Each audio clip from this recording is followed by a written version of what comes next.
Well, short answer is anywhere and everywhere someone can't speak English, right?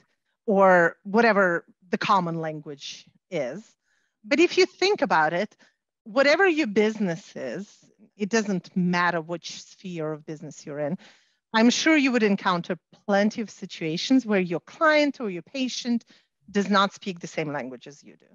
Now, if you own like a restaurant or a grocery store, you can, get by with a picture menu or utilize Google Translate because there is absolutely room for those types of tools. But if we consider any other types of encounters, medical, financial, legal, or like travel, anything else really, it does become essential to make sure things do not get missed at all, that all the important information is relayed and understood by both parties. So everywhere.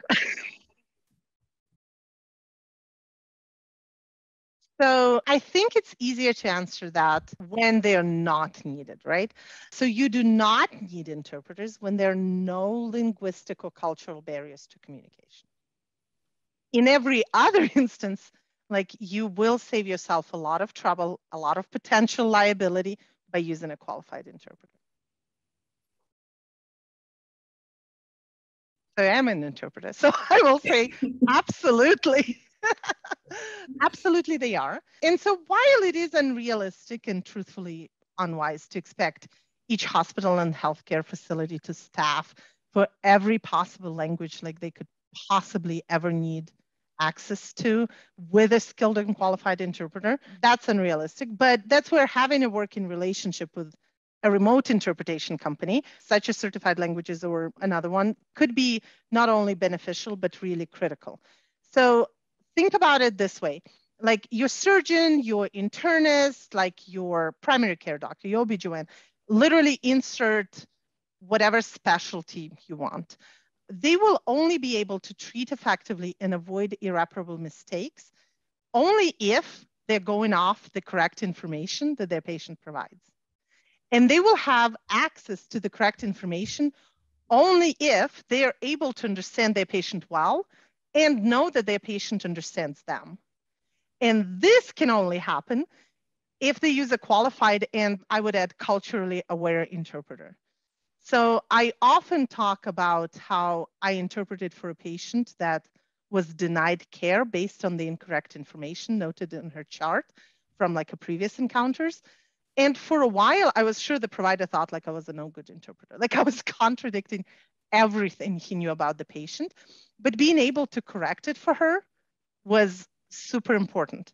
So sometimes I feel like I sound like a broken record saying that, but I cannot emphasize it enough. Using a skilled and qualified interpreter in your healthcare encounters saves time, money, lots of frustration for both parties, and lives. Yeah, even lives. Mental health encounters are tough. Social work encounters are tough.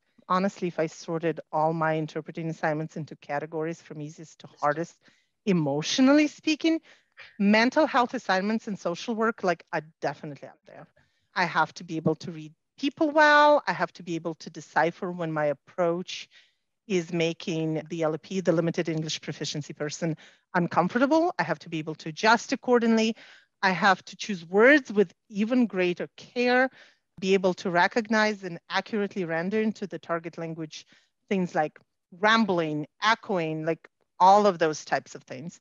And my goal should always be to avoid confusion and to create a safe environment for the patient. Oftentimes, like the future of the entire family hangs in the balance. So yeah, it takes a lot from an interpreter.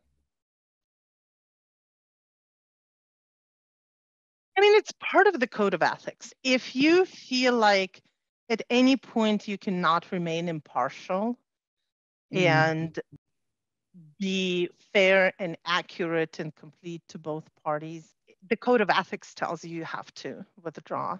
There's several situations when that could be possible if you personally or someone dear to you was a victim of a similar crime or a similar situation, like that can trigger things where you cannot be impartial and provide equal fairness to both parties.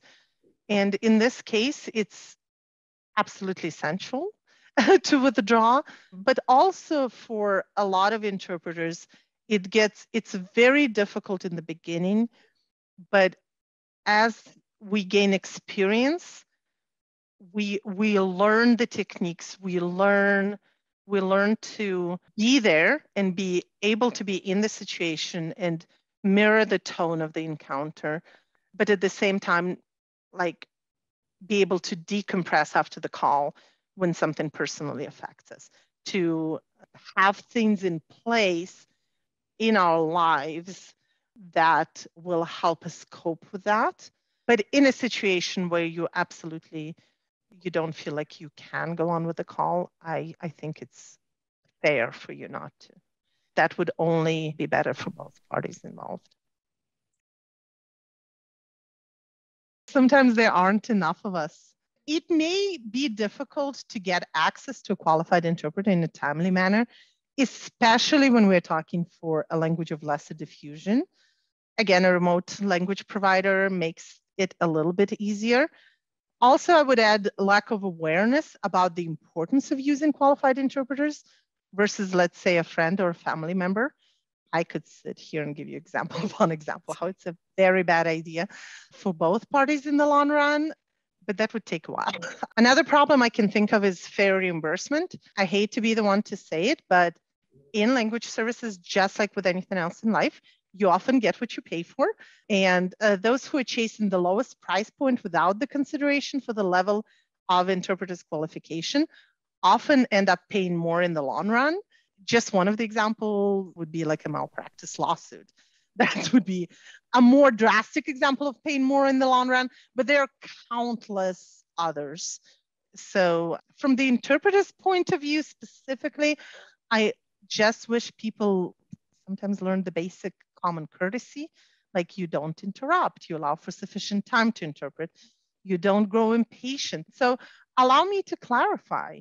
Like, it may take a little bit longer, but it is for your own benefit. Like, I want to make sure that everybody's on the same page, that I don't miss anything. So I think a little bit of common courtesy sometimes goes a long way. Just be nice.